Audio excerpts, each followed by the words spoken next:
જિલ્લા વકીલ મંડળની ચૂંટણીનું આજે શુક્રવાર 19 ડિસેમ્બરના રોજ મતદાન થયું હતું, જેમાં 42 ઉમેદવારો મેદાને છે તો 4,978 વકીલો મતદાન કરશે.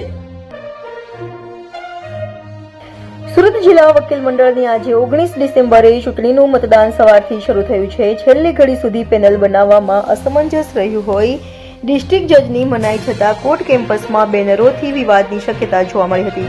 તો સુરત જિલ્લા વકીલ મંડળમાં નોંધાયેલા 4,978 વકીલો 6 હોદ્દેદારો તેમજ 11 કારોબારી સભ્યોનું ભાવિ નક્કી કરશે. જોકે હાલમાં સવારથી શરૂ થયેલા મતદાનમાં વકીલોમાં પણ ઉત્સાહ જોવા મળ્યો છે.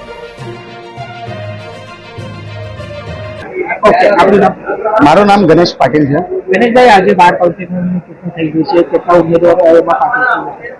અહીંયા પ્રમુખ માટે 4 ઉમેદવારો, ઉપપ્રમુખ માટે 3 ઉમેદવારો, સેક્રેટરી માટે 4 ઉમેદવારો, જોઈન્ટ સેક્રેટરી માટે 3 ઉમેદવારો, ખજાનચી માટે 2 અને હાલમાં આ વર્ષે એલઆર માટે નવી પોસ્ટ મૂકવામાં આવેલી છે, એમાં 2 ઉમેદવારો ઉભા રહ્યા છે અને જ્યારે કાઉન્સિલ છે એમાં ટોટલ 11 ઉમેદવારો હોય છે, એમાં 22 ઉમેદવારો ઉભા.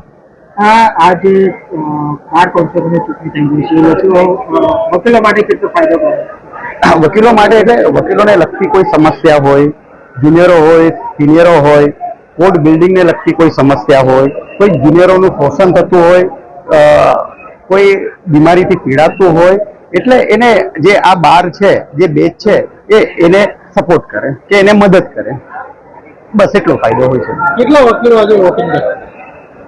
લગભગ અહીંયા આમ તો 8,000 વકીલો છે, પણ એમાંથી જે ઇલેક્શન જે વોટ આપી શકે ટોટલ 4,000 વકીલો એપ્રોક્સ આજે વોટિંગ થશે.